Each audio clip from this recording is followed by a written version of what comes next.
ETF index mutual funds నేర్చుకుని stock మార్కెట్లో రాణించాలనుకుంటున్నారా? వెంటనే ఈ నెంబర్కి కాల్ చేయండి. అందరికీ నమస్కారం. నేను Swarupa Potlapalli. Welcome to Suman TV. America అధ్యక్షుడిగా డొనాల్డ్ ట్రంప్ బాధ్యతలు చేపట్టిన తర్వాత తీసుకుంటున్న నిర్ణయాలన్నీ సంచలనాత్మకంగా మారాయి. అసలు ఇప్పుడు అమెరికాలో ఉంటున్న వాళ్ళ పరిస్థితి ఎలా ఉంది? కొత్తగా అమెరికా వెళ్ళి చదువుకోవాలనుకుంటున్న వాళ్ళు, జాబ్స్ చేయాల్సిన వాళ్ళు ఎలాంటి పరిస్థితులను ఎదుర్కొంటున్నారు? ఇలా వీటి మీద అయితే చాలా మందికి చాలా రకాల డౌట్స్ ఉన్నాయి. ప్రస్తుతం నాతో పాటు study abroad consultancy founder Ram మెట్టు గారు ఉన్నారు. ఆయనతో మాట్లాడి అమెరికాలోని కండిషన్ గురించి మాట్లాడుకుందాం. నమస్తే రామ్ గారు. నమస్తే అండి. మీరు చాలా కాలంగా కన్సల్టెన్సీ రన్ చేస్తూ ఉన్నారు కదా, మీకు తెలుసు అసలు అమెరికాలో కండిషన్ ఎలా ఉంటుంది, స్టూడెంట్స్ని ఇక్కడ నుంచి పంపించాలా లేదా, వాళ్ళు ఎలాంటి జాగ్రత్తలు తీసుకోవాలి, వీటన్నిటి గురించి కూడా మీరు అవేర్నెస్ కల్పిస్తూ ఉంటారు. ప్రస్తుతం అక్కడ పరిస్థితి ఎలా ఉందంటారు? కరెంట్లీ పరిస్థితులు బాగాలేవండి అక్కడ.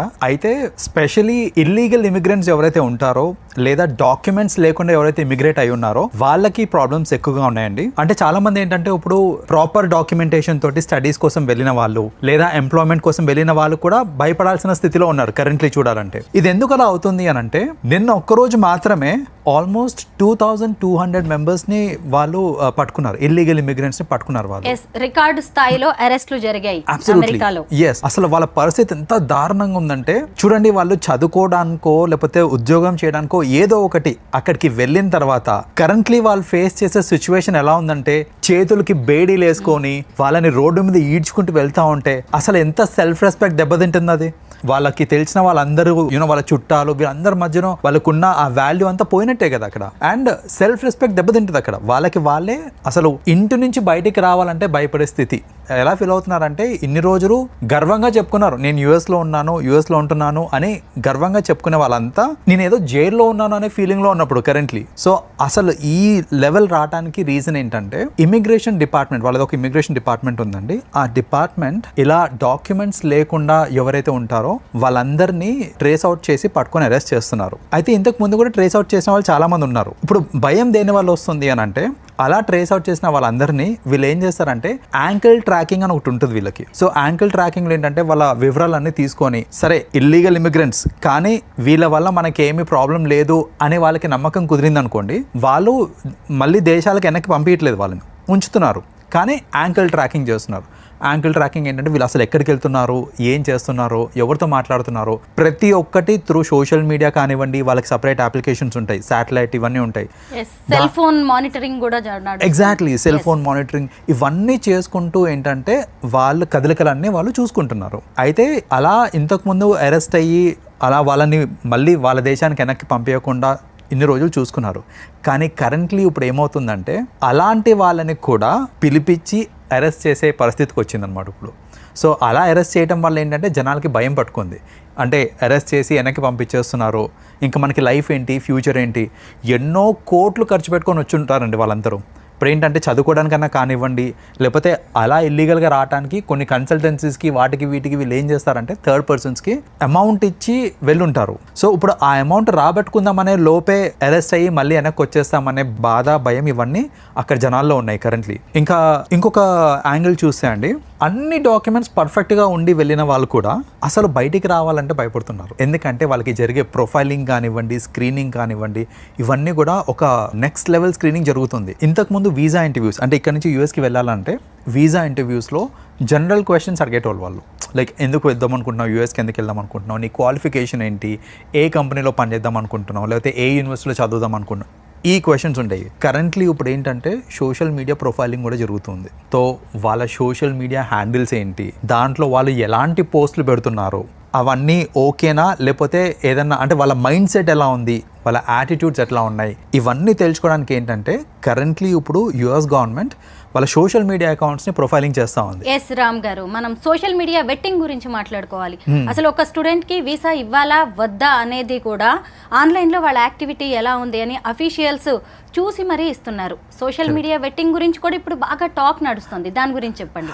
డెఫినెట్గా అండి. సో ఈ సోషల్ మీడియా వెట్టింగ్ గురించి చెప్పాలి అని అంటే చాలా మంది అండి సోషల్ మీడియా అనే ప్లాట్ఫామ్ని మిస్యూజ్ చేసుకొని వాళ్ళ వ్యూస్, వాళ్ళ థాట్స్, నాకు రైట్ టు ఫ్రీడమ్ ఉంది, నేను ఎక్స్ప్రెస్ చేయగలుగుతాను అనేసి వాళ్ళ కంటెంట్, ఇష్టం ఉన్న కంటెంట్ని వాళ్ళు ఎక్స్ప్రెస్ చేయటము, ఏదైనా అది పొలిటికల్ వ్యూస్ అవ్వచ్చు, లేకపోతే ఏదైనా అవ్వచ్చు, వాళ్ళు పెట్టే పోస్టులు ఉండి వాళ్ళ ఫ్రెండ్ సర్కిల్లో ఎవరున్నారు, వాళ్ళు ఎలాంటి గ్రూప్స్ని ఫాలో అవుతున్నారు, దేంట్లో వాళ్ళు యాక్టివ్గా ఉంటున్నారు, ఈ యాక్టివిటీస్ అన్నీ కూడా సోషల్ మీడియాలో రికార్డ్ అవుతూ ఉంటాయి. వాళ్ళు పెట్టిన పోస్టుల నుంచి అన్నీ. కరెంట్ సిచ్యువేషన్ ఏంటంటే ఆల్రెడీ యూఎస్లో ఉన్న స్టూడెంట్స్కి కూడా ప్రొఫైలింగ్ జరుగుతుంది. స్టూడెంట్స్ కానివ్వండి, ఎంప్లాయీస్ కానివ్వండి, వాళ్ళకి కూడా ప్రొఫైలింగ్ అవుతుంది. ఎవరైతే వెళ్దాం అనుకుంటున్నారో వాళ్ళని కూడా చూస్తున్నారు. సో ఇలా చూడటం వల్ల ఏంటంటే వాళ్ళకి ఏదన్నా కొంచెం తేడా కొట్టింది అనుకోండి, అరే వీడి మైండ్ సెట్ బాగాలేదు, లేకపోతే వీడి ఇంటెన్షన్స్ కరెక్ట్గా లేవు అని వాళ్ళకి ఏమైనా అనిపించింది అని అంటే వాళ్ళకి వీసా ఇవ్వకపోవడం, లేదా వాళ్ళు ఆల్రెడీ యూఎస్లో ఉంటే కనుక వాళ్ళని డిపోర్ట్ చేయడం, మళ్ళీ బ్యాక్ టు ఇండియా పంపించడం,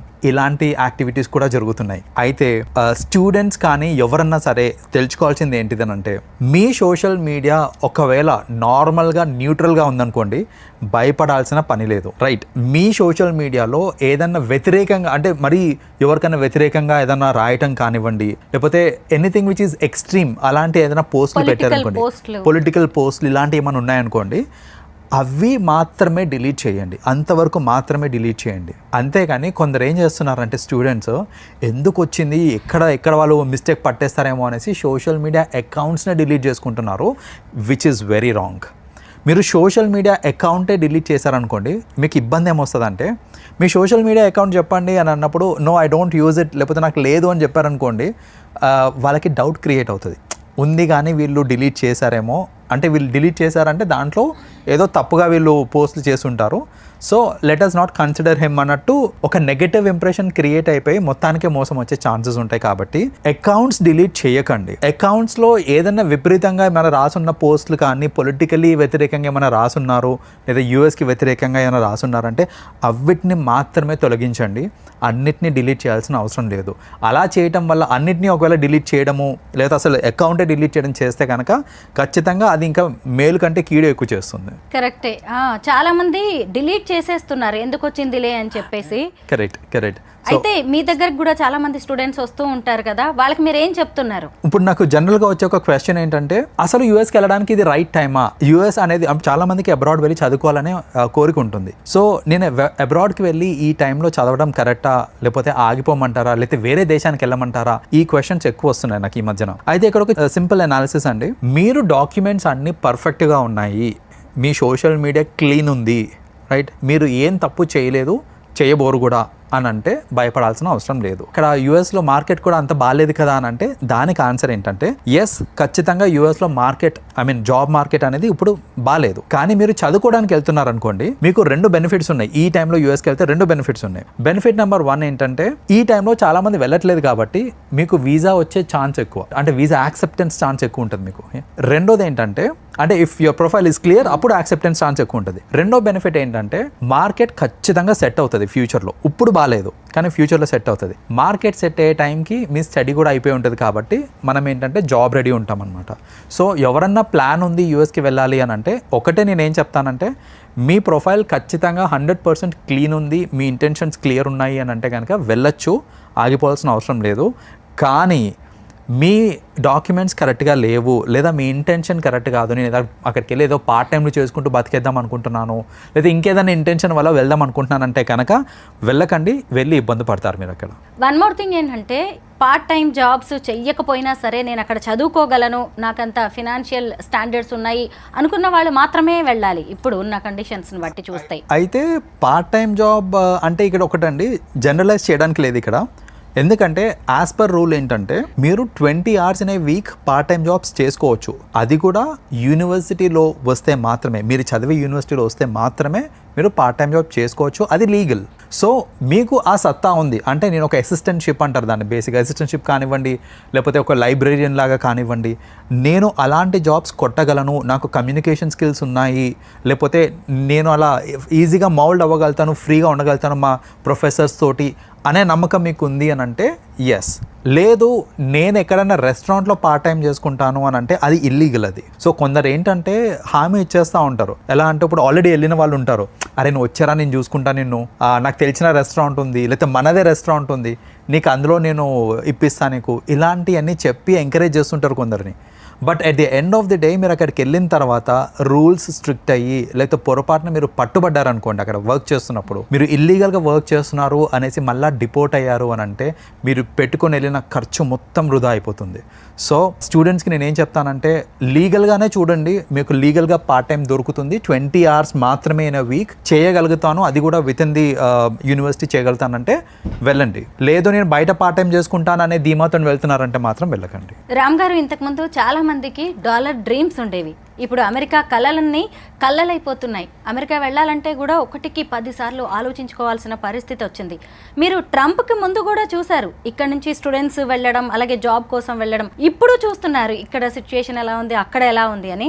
అంటే అప్పటి నంబర్కి ఇప్పటి నంబర్కి ఏమైనా తేడా కనిపిస్తుందా మీకు? చాలా తేడా ఉందండి. ఇంతకు ముందు ఏంటంటే ఈ రూల్స్ అని ఇంత స్ట్రిక్ట్ ఉండేవి కావు. సో ఇంత స్ట్రిక్ట్ లేనప్పుడు ఏంటంటే స్టూడెంట్స్ అట్లా అక్కడికి వెళ్ళి చదివేటప్పుడే పార్ట్ టైం చేసుకోవడము.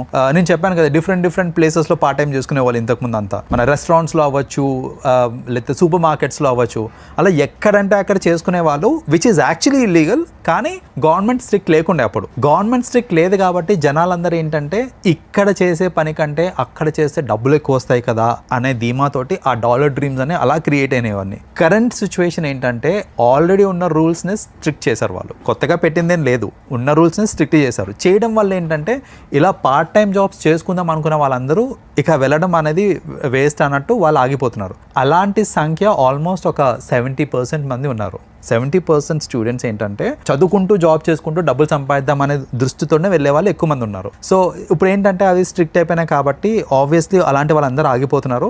అది ఆగిపోయేసరికి నెంబర్ ఆఫ్ పీపుల్ వెళ్ళే వాళ్ళందరూ డ్రాస్టిక్గా తగ్గిపోయారండి.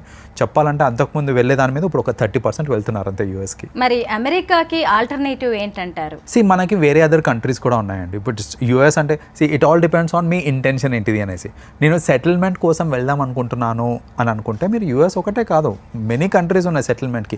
ఆస్ట్రేలియా ఉంది, కెనడా ఉంది, ఆఫ్ కోర్స్ యూకేలో మార్కెట్ అంత లేదు. So I will not take the name of UK because currently అక్కడ మార్కెట్ ఏం బాగాలేదు. బట్ మీకు ఆస్ట్రేలియా ఉంది, న్యూజిలాండ్ ఉంది, we have other countries. So మీరు క్వాలిటీ ఆఫ్ ఎడ్యుకేషన్ చూస్తున్నారా, క్వాలిటీ ఆఫ్ లైఫ్ చూస్తున్నారా, సెటిల్మెంట్ చూస్తున్నారా, డబ్బులు చూస్తున్నారా, మీకు ఏం కావాలి అనే దాని మీద మీరు అదర్ కంట్రీస్ని ప్రయారిటీస్ కింద తీసుకోవచ్చు. Like because at the end of the day currently market బాగాలేదు యూఎస్లో. బట్ ఆలోచించాల్సింది ఏంటంటే ఫ్యూచర్లో ఖచ్చితంగా మళ్ళీ రానిస్తుంది. ఇవన్నిటిని దృష్టిలో పెట్టుకొని నిజంగా అంటే ఒక స్టూడెంట్ ప్రొఫైల్ ఏముంటుందో చూసుకొని ఆ ప్రొఫైల్కి తగ్గట్టు కంట్రీస్ని సెలెక్ట్ చేసుకుంటే బెటర్. ఒకప్పుడు మన నాలెడ్జ్ అంతా కూడా అమెరికాకి మైగ్రేట్ అయిపోతూ ఉంటుంది. ఒక రకంగా మైగ్రెంట్స్తోనే ఆ కంట్రీ అనేది ఫామ్ అయింది, మనందరికీ తెలిసిందే.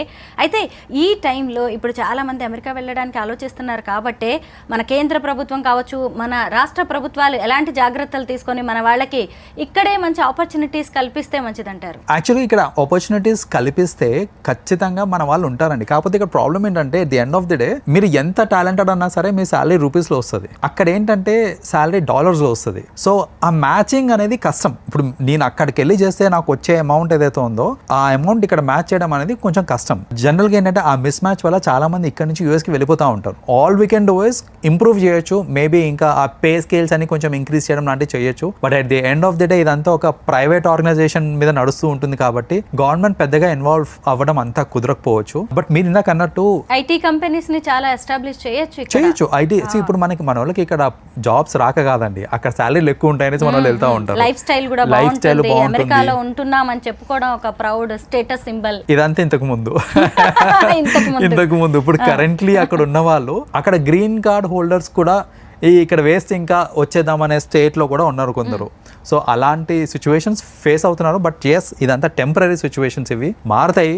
కొంచెం ఓపిక పట్టాలి. లేదు ఇండియాలోనే బాగుంటుంది అని మీరు అనుకుంటున్నారంటే ఆల్రెడీ అక్కడ నుంచి వచ్చేయాలనుకుంటే వచ్చేసి అది పర్సనల్ కాల్ అది. బట్ అసలు ఇంత దారుణంగా ఇంత స్ట్రిక్ట్ చేయడానికి ఇంకొక మేజర్ రీజన్ ఏంటంటే కొలరాడోలో రీసెంట్గా ఒక ఇష్యూ అయిందండి. లైక్ కొంచెం అటాక్స్ అవి అయినాయి. అది కూడా ఎవరి వల్ల అయినాయి అంటే ఇట్లా ఇల్లీగల్ ఇమిగ్రెంట్స్ వల్లనే అయినాయి. సో ఆ అటాక్స్ ని బేస్ చేసుకొని ఇప్పుడు ఏం చేస్తున్నారంటే ఇదంతా ఇల్లీగల్ ఇమిగ్రెంట్స్ వల్ల మనకి సెక్యూరిటీ ఇష్యూస్ వస్తున్నాయి అని దాన్ని ఆసరాగా తీసుకొని ఇప్పుడు ఈ చర్నింగ్ అవుట్, ఈ ఫిల్టరేషన్ అంతా దాని వల్ల అవుతుంది అనమాట. ఇప్పుడు రామ్ గారు, ట్రంప్ కి అలాగే హార్వర్డ్ యూనివర్సిటీకి మధ్య కూడా కోల్డ్ వార్ జరుగుతుంది. ఎగ్జాక్ట్లీ, దాని గురించి కూడా డిస్కస్ చేయాల్సిందే.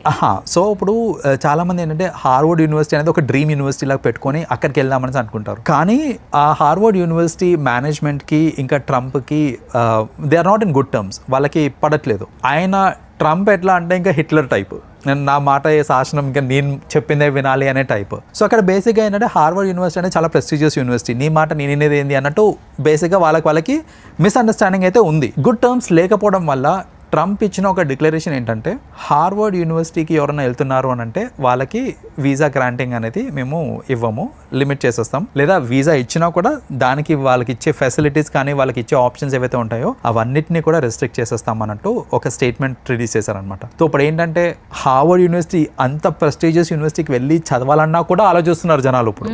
సో ఇది కూడా జరిగింది. అది బేసిక్గా నాకు తెలిసి at the end of the day set అవుతుంది అది కూడా. కానీ we have to leave it to time. Current situation అయితే బాగాలేదు. హార్వర్డ్ యూనివర్సిటీకి ఎవరైనా వెళ్దాం అనుకుంటారంటే కనుక ఆలోచించండి ఒకసారి. బికాస్ మీ వీసా స్టేటస్ కానివ్వండి ఇవన్నీ కూడా కొంచెం లిమిట్ చేసి ఇస్తూ ఉంటారు అనమాట మనకి. మీరు అన్నది కూడా కరెక్టే. ఇదంతా టెంపరరీ. తన మార్కు చూపించడానికి డొనాల్డ్ ట్రంప్ ట్రై చేస్తున్నాడు. అలాగే రోమ్ వెళ్ళినప్పుడు రోమన్ లా ఉండాలని ఎలా చెప్తారో అమెరికా వెళ్ళాలి అనుకుంటే ఖచ్చితంగా అక్కడ రూల్స్ పాటించాల్సిందే. వాళ్ళకి ఇవ్వాల్సిన డాక్యుమెంట్స్ వాళ్ళకి ఇవ్వాల్సిందే. క్లీన్ ఇమేజ్ తో వెళ్తేనే మంచిది. అమెరికానే కాదు ఎక్కడికైనా అదే మంచిది. Thank you so much Ram garu. You welcome అండి.